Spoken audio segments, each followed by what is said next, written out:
Greetings, growers from around the world. Jordan River here, back with more Growcast, like nutrients for your ears. Today we have the good friend of the show and long-awaited return of Dr. Coco. Very cool episode we have lined up for you today. Now, this episode kind of revolves around some recent consult work that Dr. Coco has been doing, but it leads to a bunch of great teaching moments. Things like overwatering, or more specifically, lack of oxygen. Things like IPM, scouting, pest control, application rates of different pesticidal biological inputs. It's a really, really good one. I know you're going to love the return of Dr. Coco. Before we jump into it, though, shout out to AC Infinity. That's right, acinfinity.com. Code GROWCAST15 gets you savings on all sorts of products, including the brand new AC Infinity Terraform. That's right, this is a AC heater humidifier combo, and it's an amazing unit that'll help you adjust your grow however you need. Use code GROWCAST15 at AC Infinity today to grab whatever you need. They've got grow kits that can get you started growing, add another tent to your setup, lickety split. I love those grow kits. It's a really great deal to just get a whole new space. It comes with everything you need, the lights, the pots, the fans, the filters, everything you need is all in there, and you can even use code GROWCAST15. AC Infinity's been making the best inline fans in the game for a long time, but now they offer all sorts of wonderful products to growers, from protective gardenware to sunglasses to plant pots to trimming scissors. Like I said, tents, lights, filters, fans, it's all there. They even have the refillable filter that is reusable. I love that. That's at acinfinity.com, plus their new Terraform, which will help you get your environment on point. Find it all at acinfinity.com. And when you go, use GROWCAST15. Helps them, helps us, helps you save. I appreciate you guys. Thank you to AC Infinity. Shout out one more time, GROWCAST15 at acinfinity.com. All right, everyone, let's get into it with Dr. Coco. Thank you for listening and enjoy the show. Hello, podcast listeners who are now listening to Growcast. I'm your host, Jordan River, and I want to thank you for tuning in again today. Before we get started, I urge you to share this show. Turn a grower onto Growcast. You can find us at growcastpodcast.com, or turn a smoker onto growing. That's the best way you can help us on our mission of overgrow. Make sure you're subscribed. Follow us on whatever platform you're listening to. We're on Spotify. We're all over the place. And like I said, growcastpodcast.com for all the information, membership, classes, and more. Special thank you to the members. All right, my good friend. It's been a while since he's been on the show. Dr. Coco from cocoforcannabis.com is back. What's up, Dr. Coco? How you doing? I'm doing great, Jordan. Grower love, everyone. Yeah, it's been a minute, so I'm happy to be back on Growcast. Happy to have you, my friend. Of course, we've been talking off air, even got to hang out once, maybe even twice since the last time we spoke. I don't know. We're on a slower schedule now, so every other week with Growcast, at least for the summer schedule. So I'm happy to have you back on. Of course, cocoforcannabis.com, guys. If you're a new listener, if you haven't heard a Dr. Coco episode, cocoforcannabis.com, that's where you need to go. That's where you can find all sorts of articles and light reviews and educational resources and direct access to MJ Coco. Indeed. But Coco, what's been up, man? How have you been doing? Before we get into today's episode, all about diagnosing plant problems, what's been going on in your life? Oh, doing well. Got some new projects going on. I've keeping up with the Ask Dr. Coco show, my little Patreon show. So you guys can find me there if you're interested. I don't have a grow going right now, but I often take the summer off. But I'm thinking about starting up again. I've kind of got the itch going. I've been talking to so many people about growing plants. I'm like, you know what?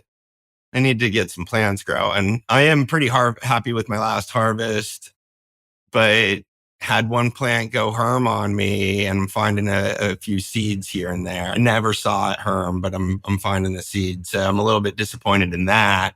And that's kind of got me tempted to, all right, let's pull out the seeds again and have another run at this thing. But no, everything's going well. Thanks for asking. Yeah, no, that's good. As a content creator, there's been long periods where I haven't been growing. Yeah. And on one hand, it's a benefit to us, right? Usually when we're not growing, you're out visiting clients, I'm out doing content. So you're like picking up from other people's scenarios and situations. But like you said, you're missing the hands-on experience in the garden, and Yeah. you're not pulling from your own experiences. You're exclusively pulling from people online or people in your consults or stuff like that. So it's always interesting as a content creator when you have to take a Yeah. pause in growing. Everybody does have to pause sometimes, guys. So it's just one of And those it things. makes sense for home growers to think about your annual schedule, especially if you want to like keep doing this. Think about your annual schedule and where it makes sense to kind of take breaks. For me, it always has made sense to take a break in July, first part of August, because it's the hottest time of the year. And I can have a harvest, in June and then not start plants again until the end of August. And it's no problem still getting in 3 harvests in non-overlapping grows. So, think about how your grow schedule works out. Think about your travel schedule and all the rest of that. Now, I also have good automation on my grow, so I can leave for 4 or 5 days, no problem. Hell yeah. It's a little bit, just because of the size of my reservoir, a little bit challenging to leave for much longer than that, although I'm working on solutions. Even more I have a automation. little at-home doser that my buddy Andrew built for me, but it's not hooked to the reservoir yet. So that would be one solution that would be cool to get set up. It's funny. We just did an episode talking about this exact same thing and how everybody should have some form of like quote automation, because what ends up happening is you become absolutely tied down to your garden. Yeah. And growers will grow for years and never take a vacation. Yeah. It kind of disrupts the work-life balance. So I love the annual thinking, taking the height of summer off, taking the height of winter off, taking whenever family vacation is off. Yeah. I actually think pausing can be a good thing, even when it comes to growing, which I'm doing all the time. Yeah. Yeah. I have a fall grow. It starts at the end of August, basically wraps up at the beginning of December. I have the holidays off then at the end of December, so I can travel and not have to worry about things. We always do the New Year's Grow Challenge, right? That starts on January 1st. And I try to get 2 grows in there, like the winter grow and then the spring grow, and take summer off. So do a fall, a winter, and a spring grow with a little holiday break and a big summer break. It's kind of like the school schedule, really. You know what I mean? Like on trimesters. Oh, it's too funny. Yeah, and it's hot. It gets hot with that California sun. Even in Humboldt, I would turn off half my lights during the height of summer in my outbuilding. Poorly insulated. I could have done a way better job knowing what I know now. But yeah, it gets hot, man, with that direct sun. Yeah. And, in like a big commercial space that's all set up to be running a lot of HVAC, then the seasonal change in temperatures doesn't make that big of a difference. So really. true. As opposed to a shed. Yeah, but in your house, it's the difference between sort of your AC keeping up with the demand or maybe not keeping up with the demand, or, running 50% of the time or running like 95% of the time or something. So it definitely puts a additional toll on your resources. And if you're able to grow most of the year without kind of using your air conditioning like that, then try to time that better, try to take that to your advantage. Yeah, absolutely. And you're right. It's completely different when you get to commercial scale. It's one of the topics I like discussing with you a lot. And I think the audience really likes it as well, because you do work with so many home growers. You're working with people who are growing in tents in their house, in their closet, in their basement. Yep. But then you've also got multiple commercial clients all around the country. I've had some clients from Central Asia recently, some clients from Southeast Asia, Eastern Europe, and a bunch of different states in the United States. So, kind of a different animal when you're dealing with 1,000 or 10,000 or 100,000 plants, right? It definitely is. And when you're dealing with growing it as a cash crop instead of growing it as, a personal crop, there's a lot of different considerations to be made. And it's just sort of a different way of approaching things. But there's a lot of similarities too. I mean, you grow good plants, right? I think you can learn from both, honestly. Yeah. And, the method that I teach people how to grow in is really scalable. And it's the way that a lot of commercial facilities want to grow and are trying to grow. There's still a tremendous amount of bad information out there about how to grow hydroponically in Coco Coir. So yeah, a lot of commercial facilities have come to me and asked for my advice, and I've helped them, get set up with better SOPs, get them set up with better cultivation plans that can, take advantage of what they've got to work with, basically, or help them get set up in a facility that will work well for kind of the way we can grow.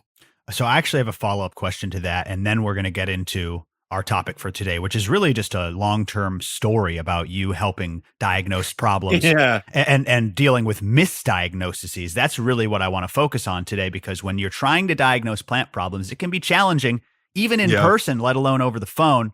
And Yeah. sometimes the grower or the consultant gets an idea in their head, gets the wrong idea, red herring, misdiagnosis, and goes down a totally wrong path. But Yeah. before we jump into all that, you said something that I would like to hone in on. You said a lot of people are still making mistakes with this high frequency fertigation style, and you set them up with better SOPs. So my first Right. question would be, what are some of the most common mistakes you see when you walk into these hydro cocoa grows, especially at scale? Uh-huh. Where are they usually going wrong? They're not watering frequently. They're not fertigating frequently It's enough. not high frequency enough, damn it. Yeah, or they're doing other sort of alternations with their fertigation. So they're not fertigating consistently. Although most commercial facilities are, some are still running sort of intermittent flushes, which sort of lowering your overall EC and eliminating the intermittent flush, maybe changing the nutrient lines that you're running. You can definitely have better success with that. But yeah, a lot of growers in the commercial space and in the home grow space, and this comes up in the story that we'll get into today, they still kind of believe that you can overwater plants hydroponically. And so that's kind of where I wanted to start that story today. Anyways, because it's where this story starts. But when we're growing hydroponically, the plants are interacting directly with the water. Overwatering is really a misnomer, but it's important to understand how the plants are actually suffering. So, yeah, Oh, let's that's get right something into that. a lot of growers develop problems. They diagnose it as overwatering, and so they start watering less, and that causes sort of other knock-on problems. And then you got the kind of compounding issues developing in your grow that become That is harder to diagnose. true. That is very true. Now, I want to be specific. Like you said, we're coming at this from your SOP, your patented grow style, if you will. Sure, well, it's definitely not We're bad. not talking. We're not talking about. Yeah, good call. Not actually patent. You know what I'm saying? Your trademark grow style. That's I Sure. guess what I mean to say. Dr. So Coco style. we're not talking about growing outside in ground. We're not talking about growing in dirt. What medium are we growing in? Well, Are you in? I'll stop you there because I'm talking about overwatering is a misnomer, full stop. And Right. I think all growers, regardless of sort of the media that you're growing in, should be talking about the problems correctly because it helps you diagnose and treat the problems effectively. If you talk about the problem like it's overwatering, then the solution appears self-evident. We water less, right? But like, what if the problem isn't really overwatering in that there's too much water? What if we should think about the problem differently?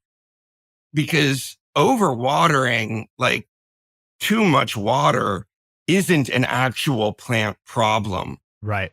If having too much water was like a problem for plants, then we would not be able to grow them in DWC. Yeah, every time it rained, there would be major issues. You're right. DWC wouldn't work. DWC just wouldn't work. DWC is constantly too much water. Like if Right. overwatering was a thing, like how the hell are you just growing your plant roots always in water?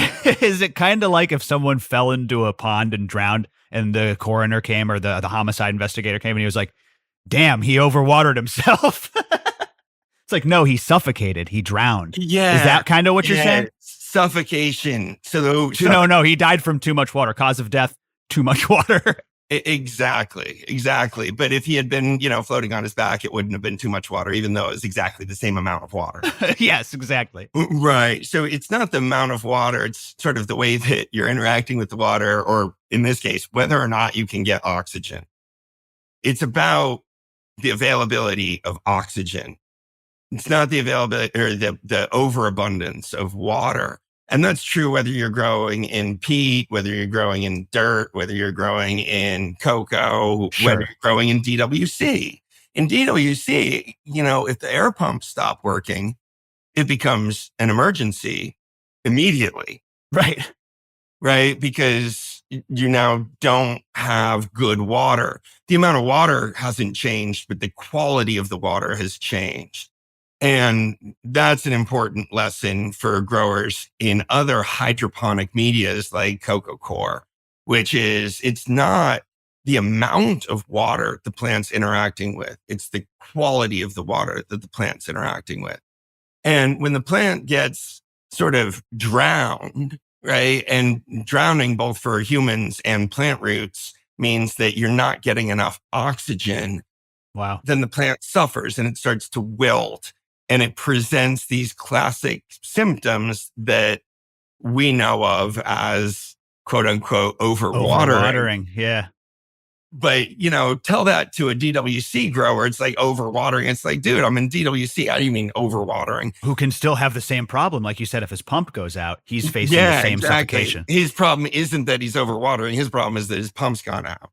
And I think that's always the case. Now, in certain medias, in fine grained peat, for example, if you water it to the point of saturation, it's going to be a while before it sort of drains off. There's not a lot of air holding capacity in fine grained peat. Right. So when you're growing in those media, the roots, there's a limited amount of oxygen in the water itself. And then, the roots are going to suffer until the water dries back and the roots are able to get access to air again.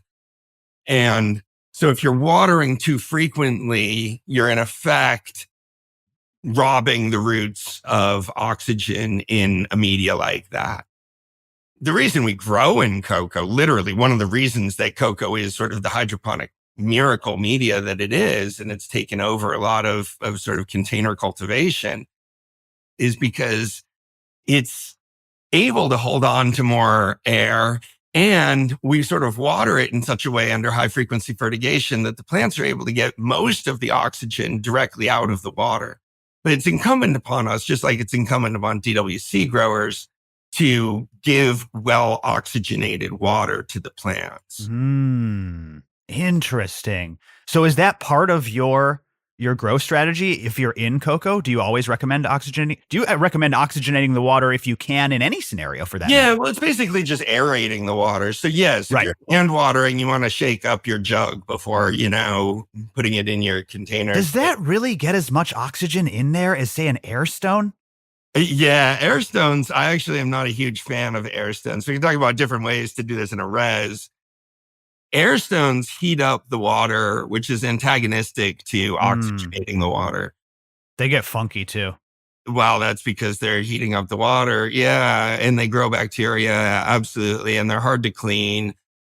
But basically, if you have your room at like a comfortable human temperature, like say 72, even hotter than that, say 74, and you're trying to keep your res at 68, but you're pumping this 74-degree air through it, it's really hard to keep your res cooler than that.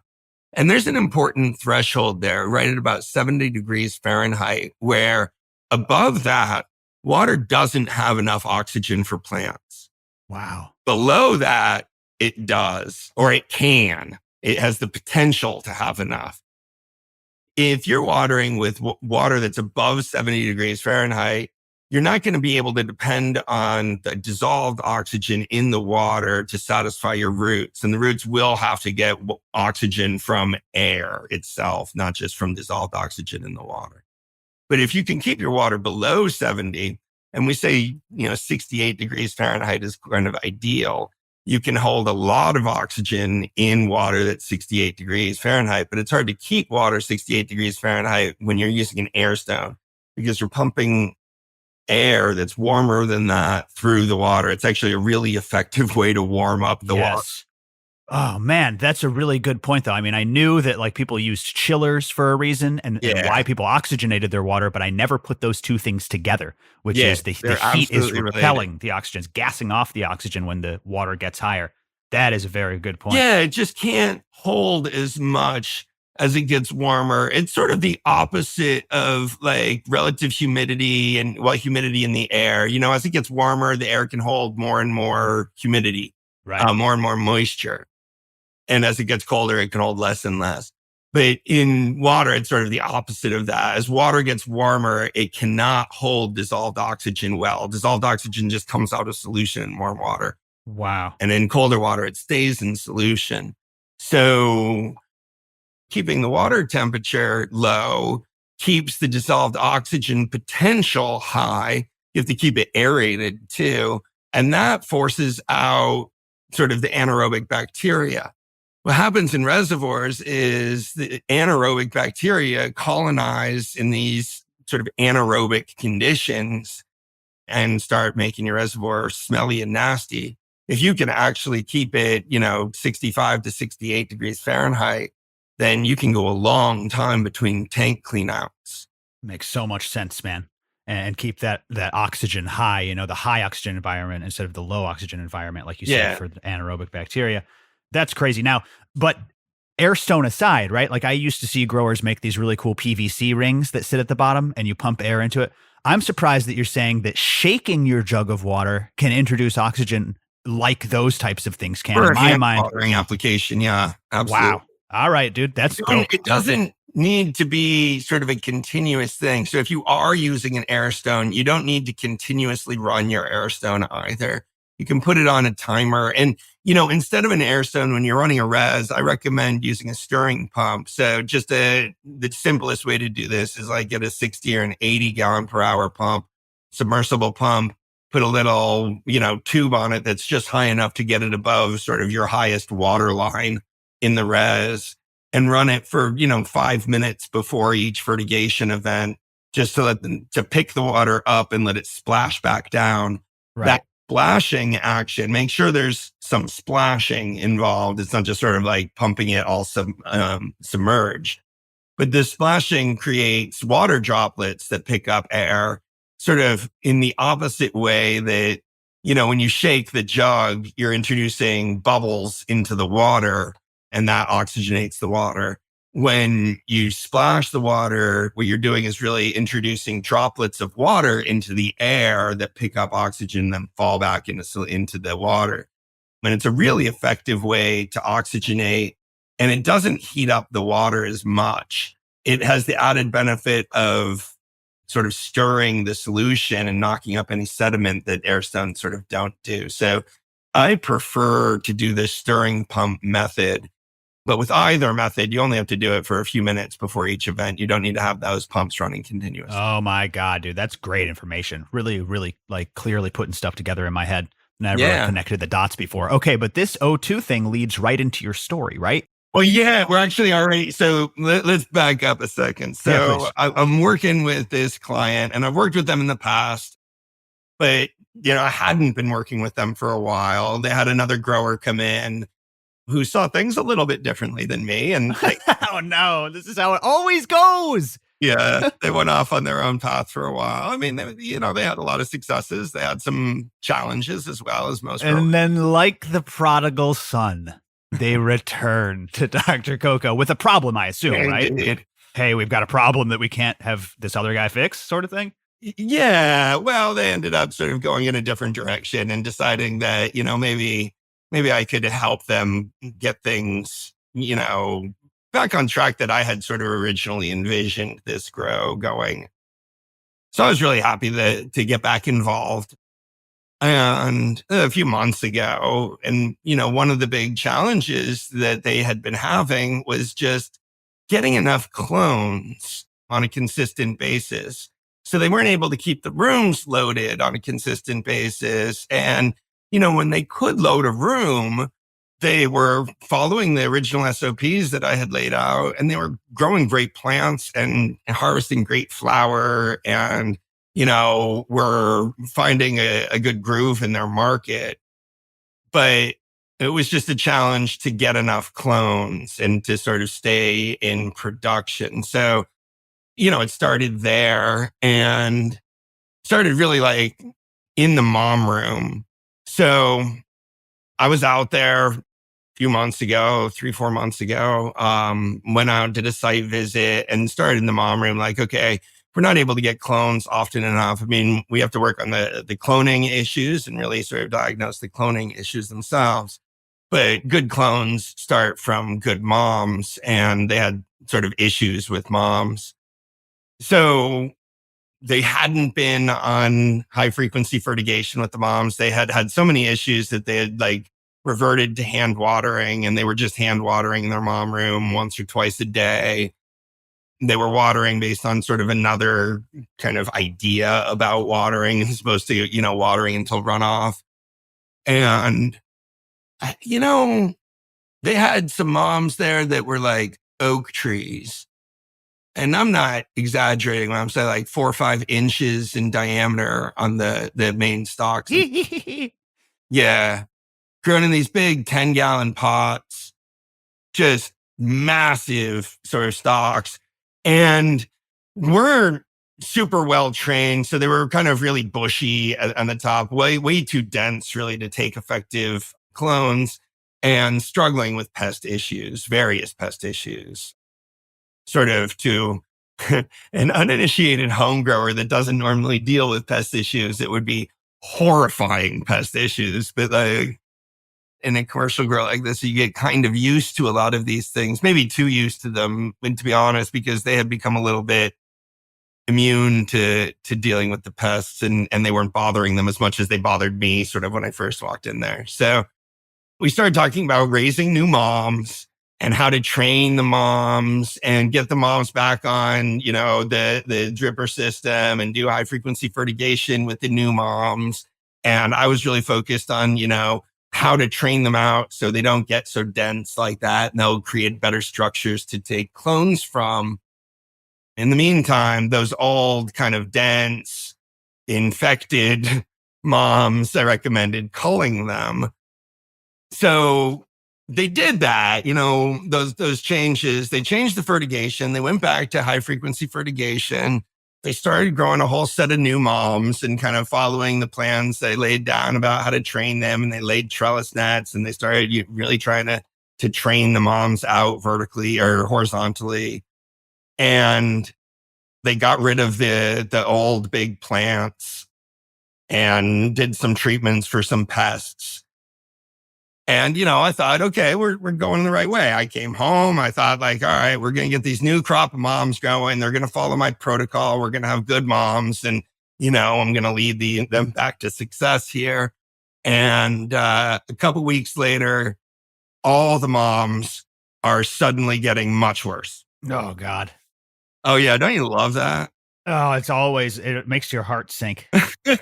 It's like, oh, damn. And now, like, they just call me back, right? And so I want to be like a competent consultant.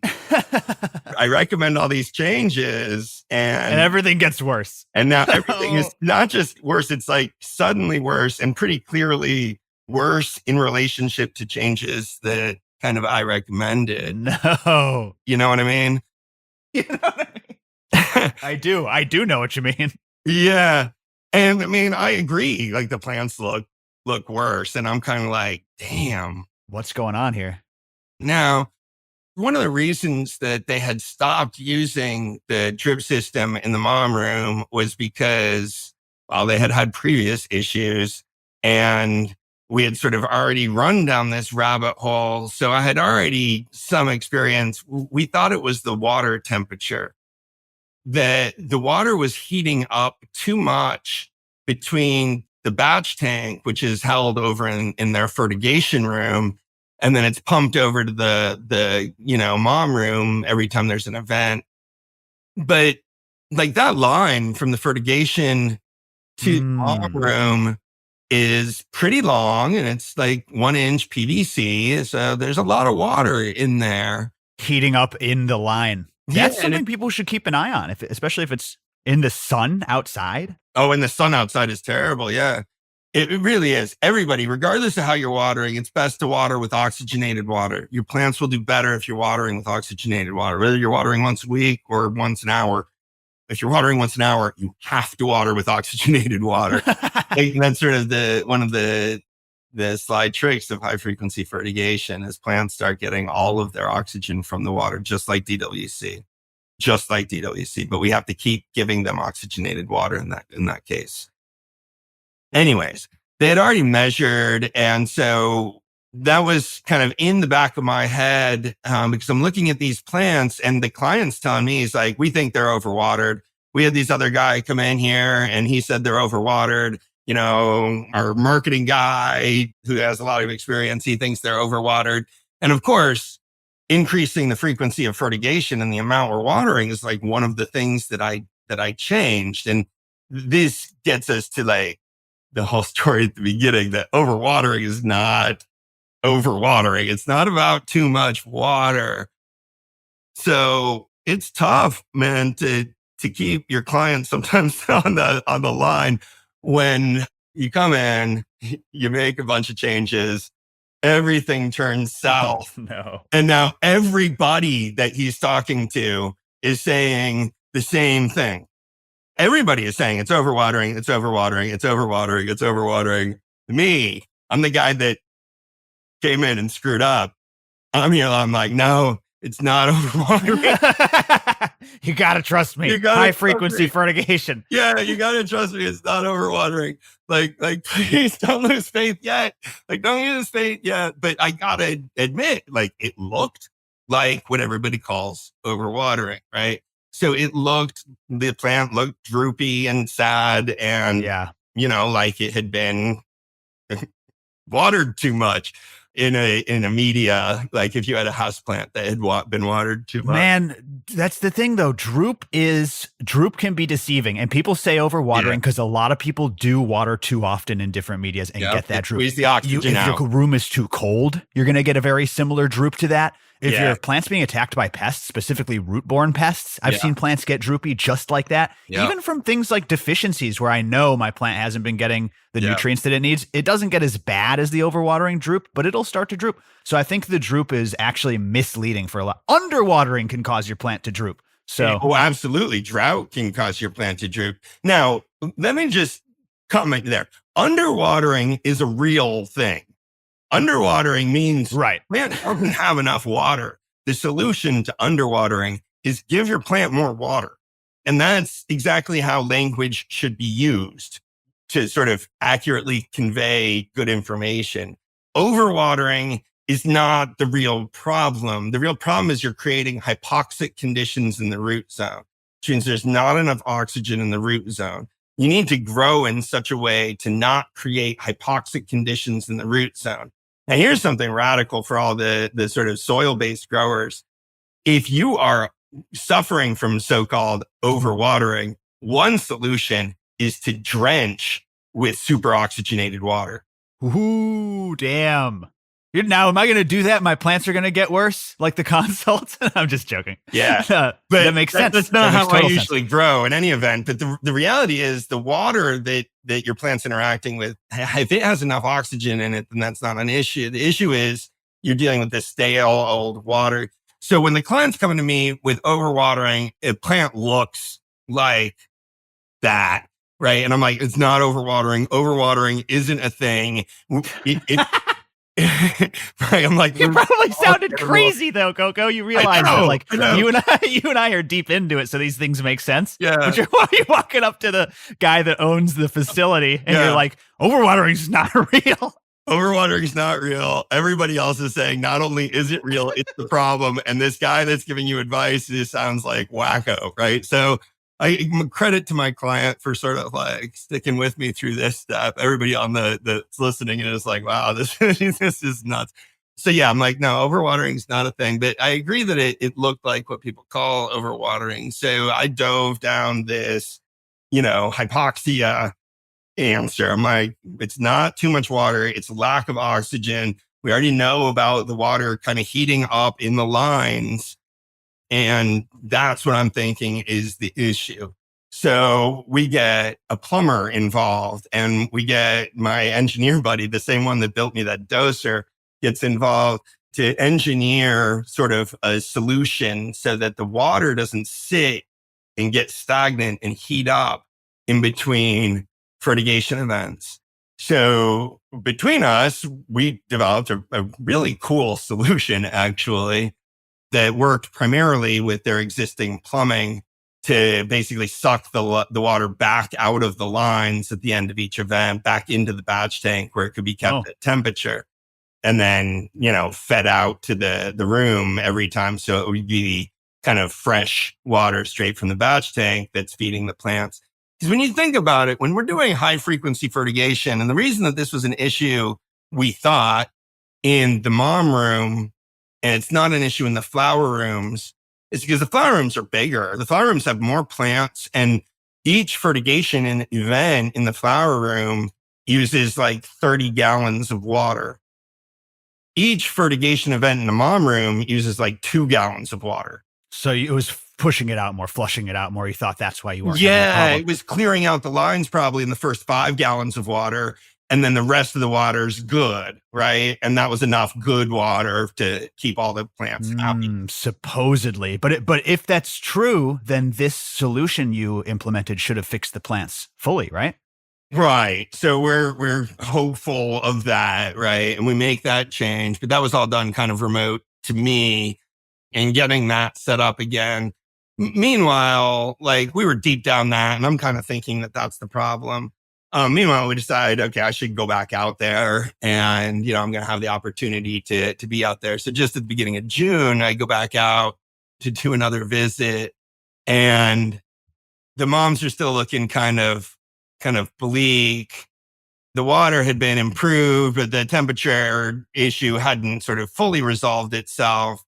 But almost as soon as walking into, and you're prescient here, Jordan, almost as soon as walking into the room and spending just a little bit of time in the mom room and kind of sitting there and looking at the drippers and making sure, because I'm thinking, like, what's going on with the drip system, with the irrigation system, was inspecting all of that, and just started noticing rice root aphids and fungus. Oh! Pretty much every noticing. Yeah. No.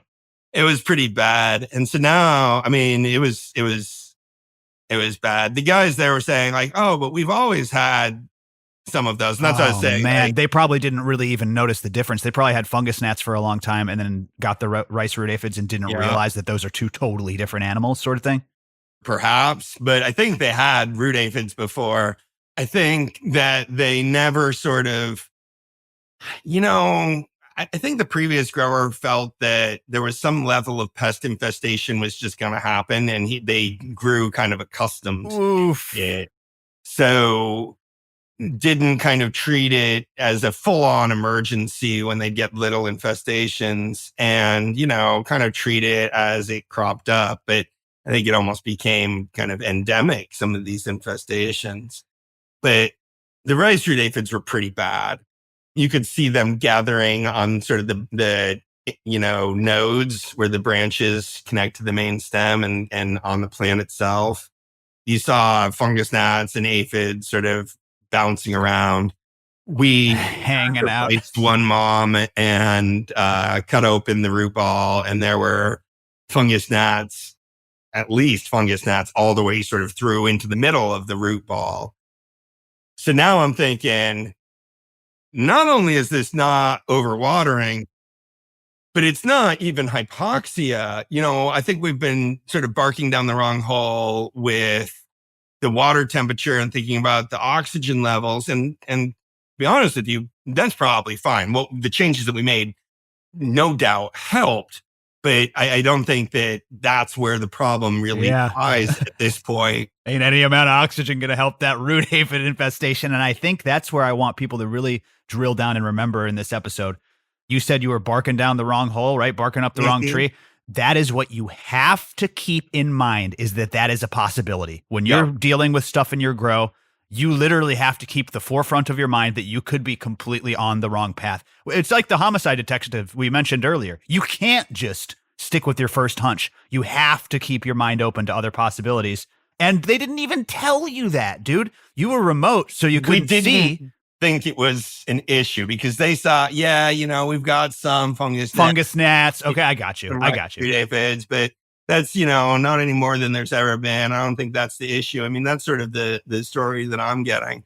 The other thing that's important here is the importance of sort of sometimes, a physical visit and getting your own eyes on things. That's what I was going to In say. this Yeah. world, a whole lot of remote diagnosis. I do it all the time for commercial clients, for home growers on my show, on the Ask Dr. Coco show or whatever.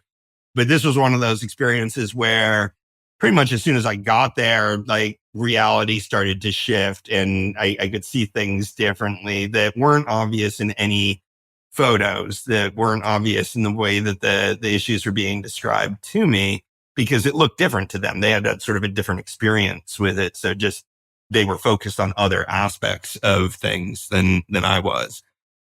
So yeah, now I'm thinking, all right, we need to go nuclear on these pests, right? We need to go nuclear on the rice root aphids and on the fungus gnats. You mentioned that they're two different pests. They often sort of get confused. They are treated very similarly. So if you get one or the other, the treatments for both are largely the same. And you can do foliar applications of different things. Pyrethrin, azadirachtin, Bavaria bassiana. Bavaria bassiana is great, using a combination of different things. So Bavaria bassiana is a beneficial bacteria. Is that what you ended up going with? Well, we did it's involved in the SOP that we put together for this sort of eradication protocol. We consulted with our mutual friend, Matthew Gates, who does sort of IPM consultations. And I call him in frequently when we're kind of butting up against some different IPM issues. And one of the ones that kind of has always rubbed me, and, I've had my own answer, but I've never really chased it down the rabbit hole with somebody like Matthew Gates before, was this question of how to effectively apply pesticidal drenches in containers. And does that matter based on sort of how you're fertigating, your general fertigation or irrigation strategy? And pesticidal drenches, by the way, that might sound scary to a lot of growers, especially organic growers. Organic growers do pesticidal drenches too. Bavaria bassiana is an organic pesticide that you can put into the water and then drench your substrate with. But generally, other than using the word drench, the label will tell you how strong to make the solution, but none of the labels really provide very decent information about how much you should give to plants in various sizes. Oh my God, you're so right. Rooted Leaf Nutrients. That's right. They're doing a massive sale for $7.10. It's active right now. Code GROWCAST usually gets you 20% off at rootedleaf.com. But for this week only, 42% off. That's right, 42% off at rootedleaf.com. Stock up. Go ahead and head over there right now. Rooted Leaf Nutrients. Now, you don't need to pH these nutrients. You just mix them and let them rip. They're absolutely amazing. They're loaded with beneficial bacteria. It's a carbon-based nutrient, so it's going to feed the fungi in your soil and deliver that carbon load right to your plants so that it can use what it needs to build all the things that we like terpenes and cannabinoids and all that good stuff. Rootedleaf.com. Check out their Lush Green. It's a new version of their nitrogen input. Absolutely amazing. Got what your plants need. Their Solar Rain is their flagship product and also their foundation of their foliar program. It's a wonderful, wonderful product if you want to try that out, or just grab a starter kit. If you're not completely satisfied with your nutrient line, if you're ready to throw out the pH pen, go to rootedleaf.com and stock up right now. Code GROWCAST is 42% off just for this week. So now's the time. If you've been listening to the episodes, go ahead and try it. I know you'll love the results. My plants look amazing right now, and all I'm using is Rooted Leaf and ProMix. Off to the races, baby. Thank you to Nick. Thank you to Rooted Leaf. Go and try it. You won't regret it. Stop pHing today. It's rootedleaf.com. Code GROWCAST, 42% off this week only. So go and enjoy, folks. Thank you to Nick, and thank you to Rooted Leaf. First of all, I do want to take a second and say shout out to this client of yours for bringing in the big guns, man. Like, Yes. I do want to give them, I know I joke a lot on this show and there's a lot of like performative stuff, but honestly, for someone to call you in and then be like, okay, let's get Matthew Gates out here. This is what all the other cultivators refuse to do. And I don't mean to laugh. It's kind of dark humor, but they crash and burn, man. They think they can figure it out themselves. They're not willing to bring in the experts or to put in the time or whatever. So shout out for these people for bringing you in and bringing Matthew in and figuring this out. Scared off when success wasn't sort of immediately at hand. Yeah, good call. And they stuck with you as you're trying to tell them that overwatering isn't real. Right. Now, to follow up on the next point, that's another great point, which is a lot of these products, man, their labels are terrible. Yeah. They're this huge booklet of fine print, and it's all about, fruiting shrubs and trees. Yeah, exactly. And the dosages are all in acres and hectares. Yeah, right. By aerial application, right? Plane or something. It's like, what the hell, man? How the hell do I use this I'm thing? growing in a 3-gallon pot here. Yeah. And let's just think this through for a second, because these pests that you're treating in a field, but imagine a field of lettuce. All right. You got a field of lettuce growing out there in like Oxnard Valley, and you're dealing with pests like rice root aphids. I don't know if they really grow on attack lettuce, but let's imagine that they do. They probably do. Then they live kind of in the top few inches of the soil. And so what you do is you basically have a dry back, the top few inches. The plant roots grow down deeper than that. But the top few inches where all sort of most of the bad insects sort of live.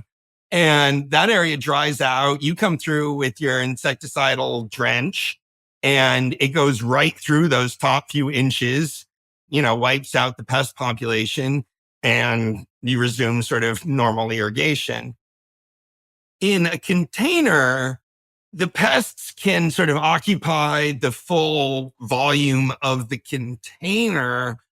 Yeah. And when we're doing high frequency fertigation, it never kind of dries out. There's already water there. So we're sort of watering on top of water, which pushes old water out the bottom. And in an interesting way, when we're watering like that, and basically when you're watering in any sense in a container, there's less mixing in the container than you might think. There's a lot of vertical movement from top to bottom.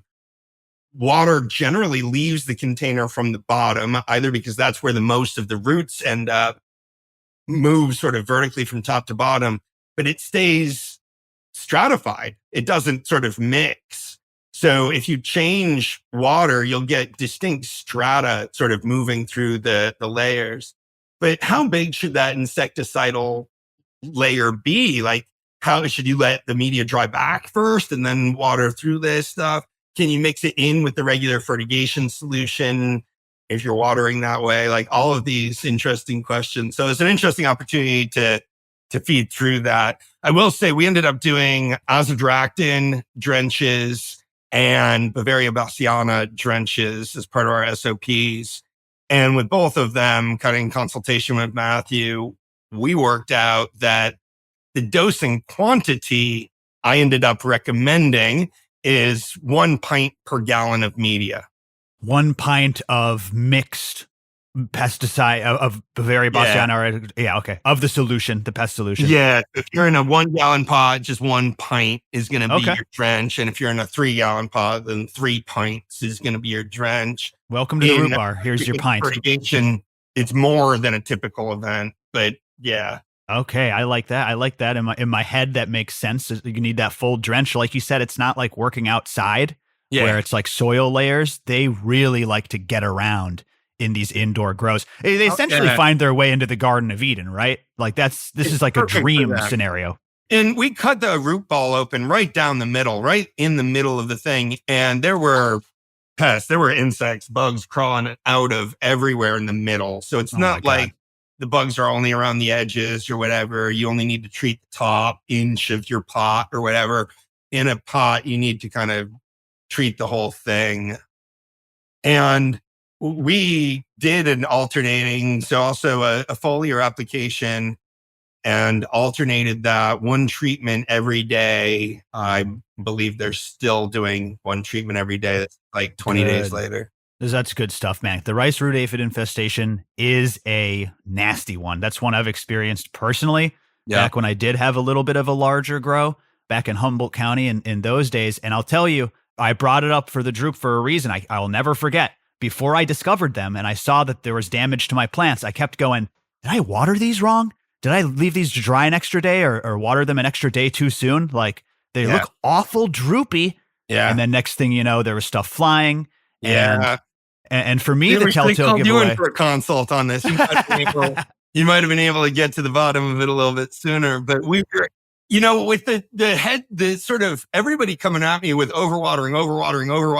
Like, it's not overwatering, but it might be hypoxia. I'm trying to agree where I can, but push back. But that sort of led us down sort of that other trail. I do think the changes that we made are beneficial there, but thank God we also kind of found the bugs. Now this isn't sort of the end. I don't know if we have time for me to get into the other side. No, we got another 10 minutes or so. Let's keep this story. This is a thriller. The other thing that I do on this recent visit, the moms were beleaguered with these pests, but they needed to be thinned out still more. And I started really looking at them. The client wanted to take clones. At first, I'm like, I don't think we should, but he needs to take clones. He needs to load a room. He needs to keep this sort of operation up and running. So as we started cutting and trimming on these plants, I'm like, these clones, these cuttings don't look as bad as we might think. So we ended up pulling hundreds of cuttings off of the moms, loading them in the cloner. I overhauled the cloner SOP and kind of made some changes there that I thought and they've had various issues, tried all sorts of different, SOPs in terms of how to run their cloner.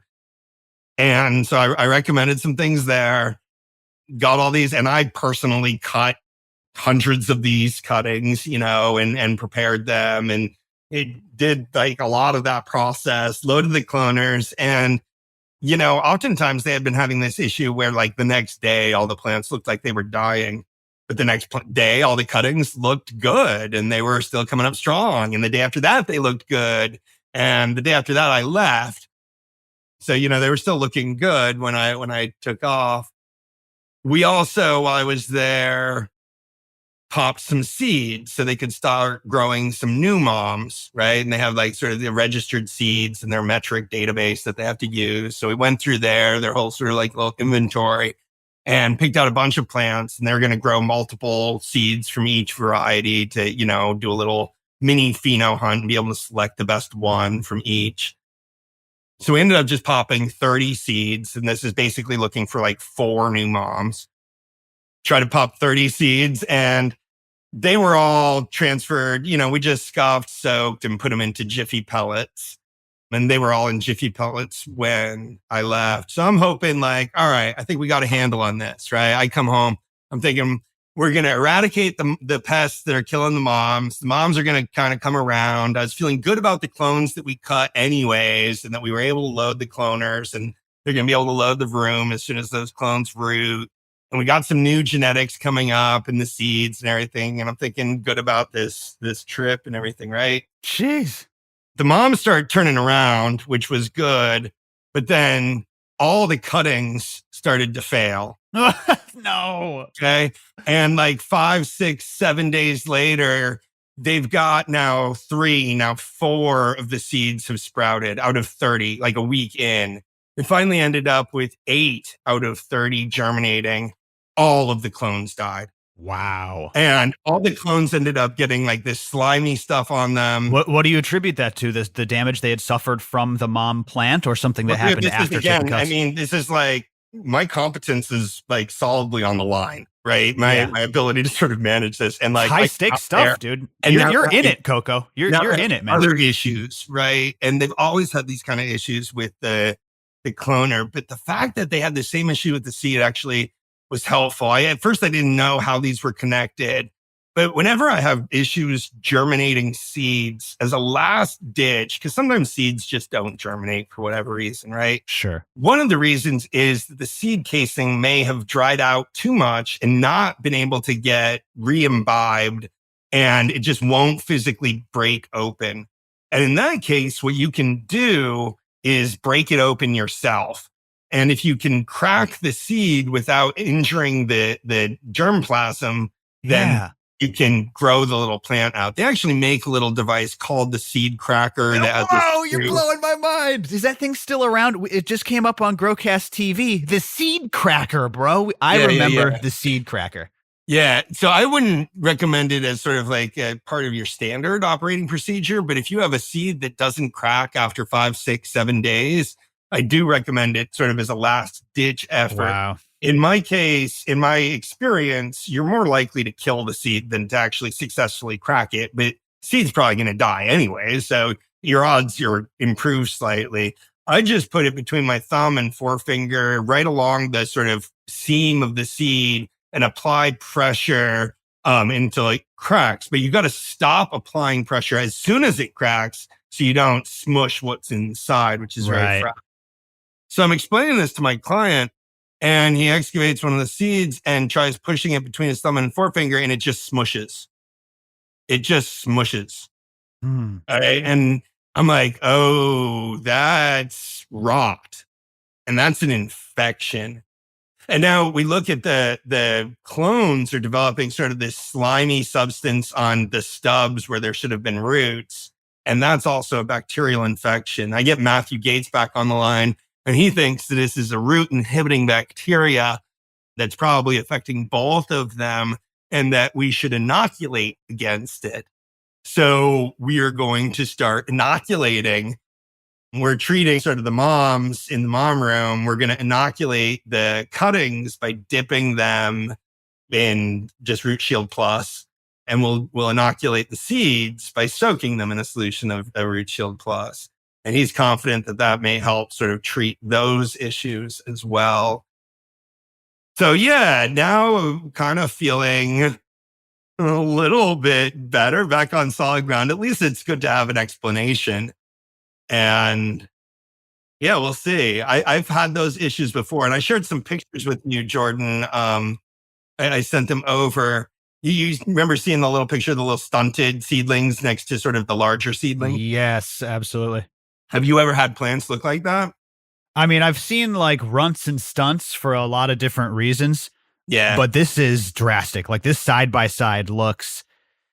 If someone just sent me a picture of this one in the front that I'm seeing, let me try to describe it to you guys. You can tell that it sprouted its cotyledons and then a few sets of true leaves really like tightly on top of each other, but they're like wilted, kind of grayish in color. Yeah. They don't have any pest damage. They don't have any severe nutrient yellowing. They just look very, very sick. Like I would literally, if they sent me this plant, I'd be like, I'm not sure what you did there. And I would probably throw it to Mary Beth Sanchez and say, what's wrong with this plant? That being said, I know that weird hue to the plant can indicate different bacterial infections. Like you said, that is something that Mary Beth has taught me in the Plant Problems channel. Yeah. I can't believe there's a nasty bacterial thing on top of, but they go hand in hand, Dr. Coco. If those lines were staying a little too hot, that could have been a bigger deal than, you know what I mean? So it's like a double red herring. Now you focus your attention on the rice root aphids, but maybe that was a big deal to get that temperature down to stop encouraging that nasty bacteria to grow. So back to those moms. So why did they suddenly get sick 2 weeks after I left? Right? At that first time when I changed the fertigation and all of that. And that's what led everybody to think it was overwatering. What I actually think happened there is, and I sort of know that this happened, they took out those big oak tree moms, right? And those moms were generating a lot of humidity. Ooh, so interesting. Once they took out those big moms, they were struggling keeping humidity high enough because there just wasn't a lot of biomass in that room. There's a lot of light. So the air conditioner runs all the time, and the air conditioner is driving the relative humidity down. We ended up lowering the light levels so that the air conditioner could work less so that we could and they moved the humidifiers into that room and all of the rest of this. But despite all of those sort of mitigating measures that they took, the VPD went up because the relative humidity dropped because we took out a lot of biomass from the room when we removed those big moms. That's smart. That put stress on the roots. Yeah. And the roots were just not able to sort of handle that added stress because they were already Under attack. Like pests, right? So as long as they were dealing with a really humid mom room and the roots weren't under a whole lot of stress to take up a lot of water, then, they weren't great, but they weren't terrible. But once you jacked up the VPD and forced the plants to transpire more, they're, it's like stepping on the gas pedal when the engine's not ready for it. So yeah, that's what I think caused the issue. It had nothing to do with fertigation. It had everything to do with that sort of change in climate when the plants were already stressed. That does make perfect sense. I probably would have chalked it up to the rice root if it's continuing to run amok. Right. But like you're saying, if it's increasing demand on the roots that are being chewed up, yeah, that's going to make it even worse. That's what begged us off of the pest issue in the first place, because they were convinced something happened suddenly that affected all the plants in the mom room. Right. And it's like, okay, it can't just be, critical mass was reached and like all the plants reacted. Something changed, something, frankly, that I recommended they do change. And it's true. I mean, we recommended taking out those big moms. I didn't fully realize how much that would change the climate and our ability to. It does, man. It absolutely does. Yep. I think that's a mistake that a lot of home growers run into, which is like, if you've got a big old tent and little plants spaced apart in there, the climate is so much different than when those fill out the whole canopy. Yep. There's a massive difference when it comes to airflow, when it comes to humidity, the plant putting off moisture in that tent, when it comes to light saturation. Yeah, it's absolutely true. So you're in it, man. You're in the streets, as they say in poker. Like, you're battling it out. Yeah. You're not just sitting back. You got your reputation on the line. I'm glad that you got it sorted. Yeah. It certainly sounds like you nailed a couple major points that'll save these facilities, because like I said, man, stuff goes wrong. Farming ain't easy. And these facilities, when they don't call in the right guys, they're on their own. And then when they don't make the right calls when they're on their own, they go out of business. So it's crazy. It's crazy out there. Yeah. And that's what I think they were staring down, right? Like, they need some help from somebody in some way. And, good for them to come to this issue. So yeah, absolutely good to them. He's actually a long time listener of Growcast. So shout out to him out there. He's listening along and he's picked up by this point. He's like, hey, I think MJ's talking about us. Well, listen, I love it. I know I can get a bit performative on the show, but that's awesome. And like I said, shout out to these guys who call in the legacy growers who actually are humble enough to be like, okay, like, let me get somebody. It's all we do, right? We work our way up the ladder. Yeah. Right, MJ? Like, you gotta reach out to somebody who knows a thing or two, man. Yeah. So I love coming in and helping growers, resolve their issues. Oftentimes it's pretty easy because, like you were saying at the beginning, what are some of the common things that people are doing wrong? And I'm like, yeah, I'm used to some things and we can kind of check things off the list pretty quickly. But when it really becomes kind of a tough one to diagnose, I think we all end up learning something along the way and uncovering new things and thinking about new relationships and things that sort of disguise themselves as other types of things. Like you're talking about, barking down the wrong hole or barking up the wrong tree. Depends if your plant has sprouted yet or not. So yeah, dude, I totally agree. And I think, just really quickly, I think that illuminates an interesting point between commercial cultivation and home cultivation, which is when we're dealing with plant problems and helping people. Yeah. It's like commercial cultivation, everything's hard. Everything's hard. Taking cuttings is hard. Moms, because it's all at a grand scale, right? Yeah. And you're dealing with other people, not just yourselves. You're dealing with, $15 an hour employees. Our whole team. That makes everything super, super complicated. Yep. Home growers are different, where you're right. Most of the time I'm knocking stuff out. Yo, are you watering to runoff? Like, oh, you should really be like watering to runoff every single time. Boom, fixes problems. But then occasionally the home growers hit you with something so bizarre, so out of left field and weird that you like stop in a head. They're like, yeah, I'm growing in a mausoleum. And you know what I mean? It's like there's no airflow. And they hit you with some weird parameters that, like you said, challenges the way you think, challenges you to come up with creative solutions. And I think that helping other growers is one of the best ways to learn more about the plant and your own grow as well. So Oh, It's great, it man. absolutely is. And some of these things that I've just learned in this little journey through this, like for example, I'm probably going to start inoculating my seed soak water now, doing an inoculation there. I don't see any reason not to. I think I've suffered Ooh. some similar problems to the germination issue that they're having. So I'm going to take that and learn from it. Dr. Microbe? Is M for MJ stand for microbe? Indeed, now it does. What? Yeah. What are you going to inoculate with? You The gotta keep Bassiana? learning. You gotta keep learning, Jordan. You gotta keep kind of trying new things too. But Right. absolutely, when you get experiences like this and you get to kind of call in a bunch of interesting minds to resolve them, you're gonna learn stuff. So you gotta keep your mind open to that and be willing to incorporate that into your protocol, into your repertoire, as it were. Oh, I love it, man. This was a dope episode. Thank you for sharing that story with us. Yeah, I thought everybody could kind of benefit from that journey a little bit too. So, yeah, thanks for coming with me. Hope the client doesn't mind.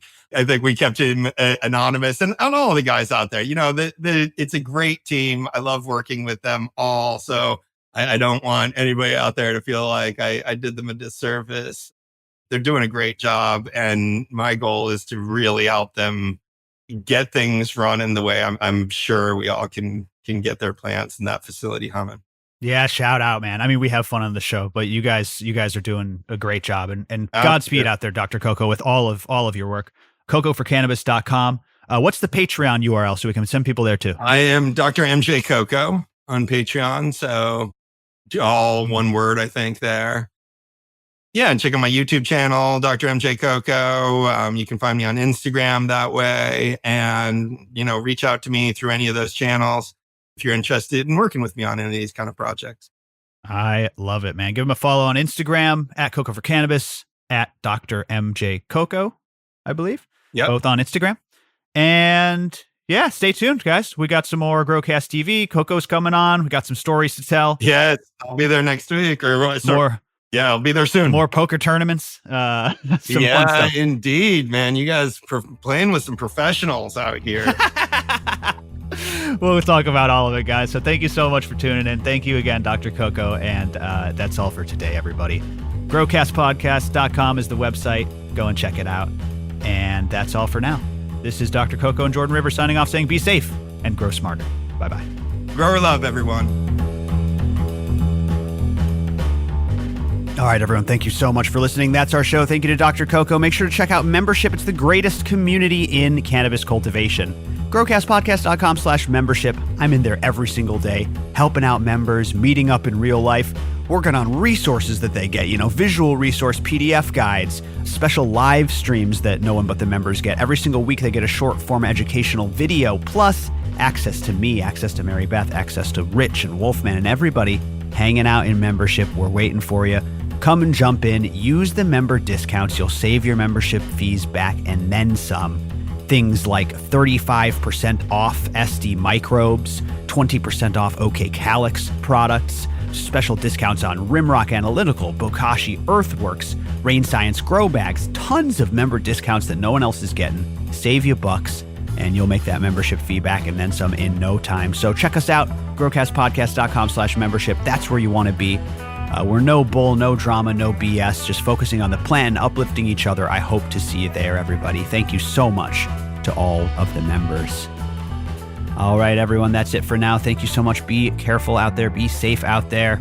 Be healthy. We'll see you next time. Bye-bye, everyone.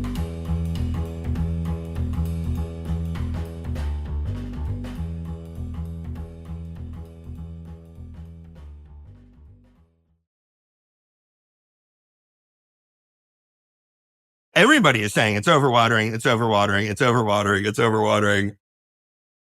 No, it's not overwatering.